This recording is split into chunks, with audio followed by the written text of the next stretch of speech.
प्यारे बच्चों, आप सभी जानते हैं कि इस वैश्विक महामारी के समय हम और आप यानी शिक्षक और विद्यार्थी एक दूसरे के साथ मिल नहीं सकते। कुछ मजबूरियां हैं, हमें भी घर में रहना है, आपको भी विद्यालय नहीं आना है। तो ऐसी स्थिति में भी हमें अपनी पढ़ाई अच्छी तरह से करनी है, अपने समय का सदुपयोग करना है और जहाँ तक संभव हो सके पुस्तकों के सहारे, शिक्षकों के निर्देश के सहारे हमें अपने समय का सदुपयोग करते हुए अपनी पढ़ाई को आगे बढ़ाना है। यद्यपि मैं आप लोगों को कुछ पाठों के अर्थ, भावार्थ, प्रश्न और प्रश्नोत्तर भेज चुकी हूँ और आप लोगों ने में से कुछ ने सही ढंग से उसे किया भी है, प्रश्न भी पूछे हैं, जो बहुत ही अच्छा लगा। आज हम इस क्रम में प्रत्यय प्रकरण को लेते हैं। प्रत्यय किसे कहते हैं? सबसे पहले हमारे लिए यह जान लेना जरूरी है कि प्रत्यय कहते किसे। प्रत्यय वे शब्दांश होते हैं जो शब्दों के पीछे जुड़ करके शब्दों के अर्थ को विस्तार देते हैं या उन्हें बदल देते हैं। शब्द मैंने ध्यान दिया होगा आपने, मैंने कहा कि प्रत्यय वे शब्दांश होते हैं, यानी शब्द नहीं, छोटे से शब्द होते हैं, शब्द का अंश होता है जो शब्द के पीछे जुड़ते हैं। आप जानते हैं कि उपसर्ग जो होते हैं वह शब्दों के पहले जुड़ते हैं और प्रत्यय शब्दों के बाद जुड़ते हैं। तो प्रत्ययों में कुछ प्रत्ययों से आप परिचित हैं। प्रत्यय क्रिया में भी लगते हैं, प्रत्यय संज्ञा शब्दों में भी लगते हैं। प्रत्यय वे भी होते हैं जो पुल्लिंग शब्दों को स्त्रीलिंग में परिवर्तित कर देते हैं। तो प्रत्यय को आपने समझ लिया, वह क्या है? शब्दों के पीछे जुड़ने वाले वे शब्दांश जो शब्दों के अर्थ परिवर्तन का कारण भी बनते हैं और उनके अर्थों को विस्तार देते हैं, वे प्रत्यय कहलाते हैं।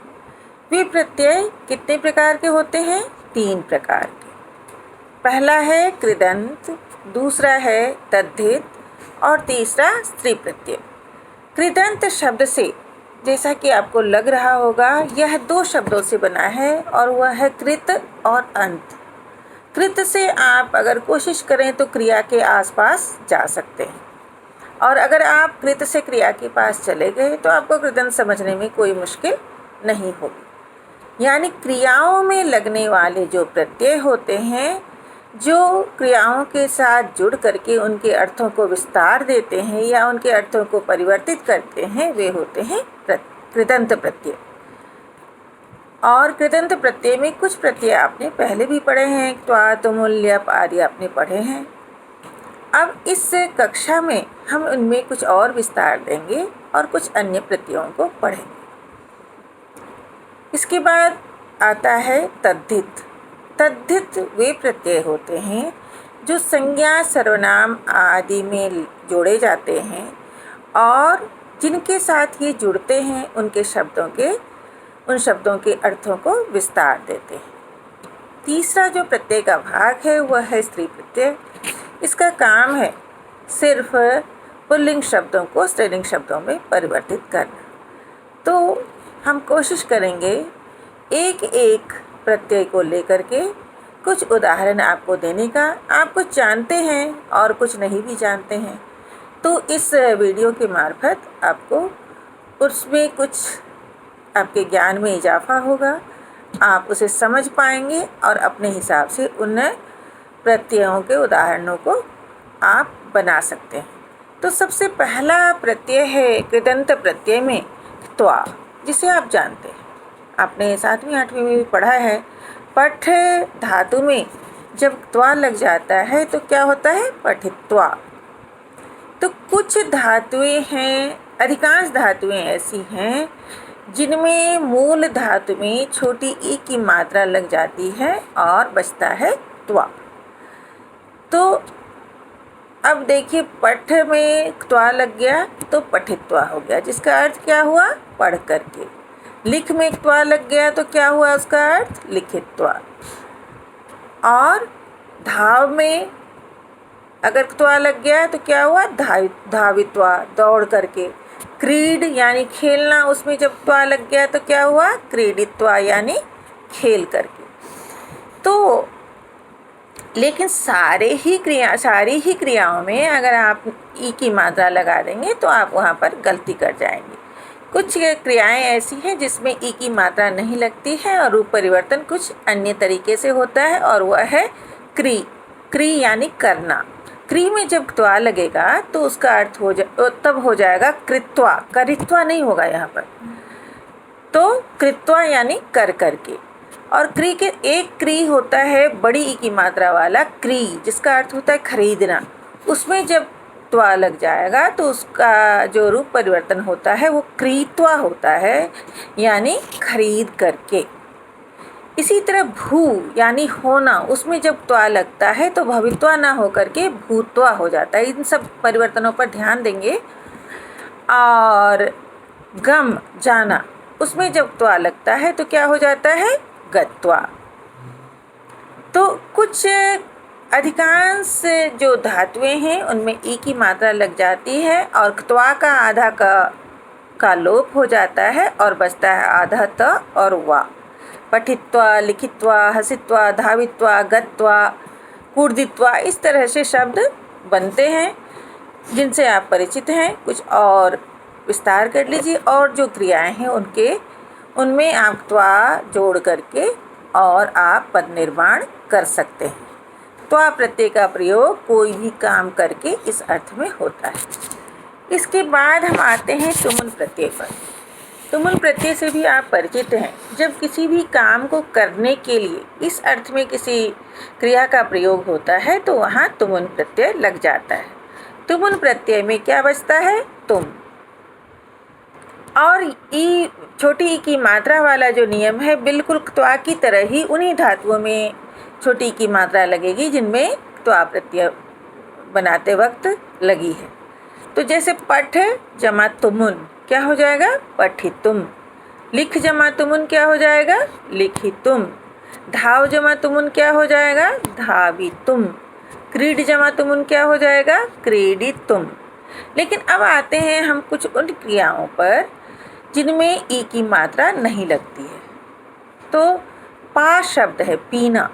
पा में अगर तुमुन लग जाता है तो हो जाता है पातुम। क्री करना, उसमें जब तुमुन लग जाता है तो हो जाता है करतुम।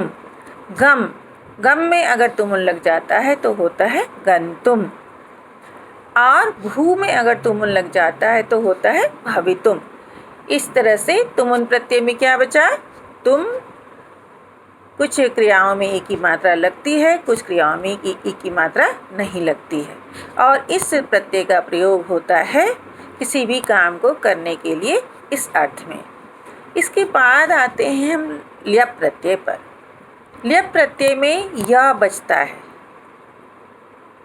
आधे ला और आधे प का लोप हो जाता है, बचता है य। लेकिन यह प्रत्यय त्वा के अर्थ में ही प्रयोग किया जाता है। जब क्रिया से पूर्व उपसर्ग होता है तो त्वा प्रत्यय नहीं लगता है, वहाँ पर ल्यप लग जाता है। तो आपको ध्यान रखना होगा, जब क्रिया से पहले उपसर्ग हो तो त्वा प्रत्यय के अर्थ में ल्यप हो जाएगा। जैसे उप जमा गम जमा ल्यप, यानी गम धातु से पहले उपसर्ग लगा तो वहाँ त्वा नहीं हो जाएगा, क्या होगा? ल्यप होगा। तो क्या हो जाएगा? उपगम्य। सम जमा पूज जमा ल्यप क्या हो जाएगा? संपूज्य। वी जमा हस जमा ल्यप क्या हो जाएगा? विहस्य। आ जमा दा जमा ल्यप क्या हो जाएगा? आदाय। तो ल्यप प्रत्यय त्वा प्रत्यय के अर्थ में हो गया। उसके बाद हम आते हैं कुछ उन प्रत्ययों पर जो जोड़े में प्रयोग किए जाते हैं, जिनमें है क्त और क्तवतु। ये दोनों ही प्रत्यय भूतकालिक प्रत्यय हैं, और इन भूतकालिक प्रत्ययों में इस बात का ध्यान रखना होता है कि क्त प्रत्यय जो है कर्मवाच्य में प्रयोग किया जाता है और क्तवतु प्रत्यय कर्तृवाच्य में। हम वाच्य थोड़ा बहुत जानते हैं और उसे विस्तार से अगली कक्षा में पढ़ेंगे। तो राम ने पुस्तक पढ़ी, क्या हो जाएगा इसका? रामः पुस्तकम पठितवान। यहाँ पठ जमक तवतु क्या हुआ है? पठितवान। लिख जमक तवतु क्या हो जाएगा? लिखितवान। गम जमक तवतु क्या हो जाएगा? गतवान।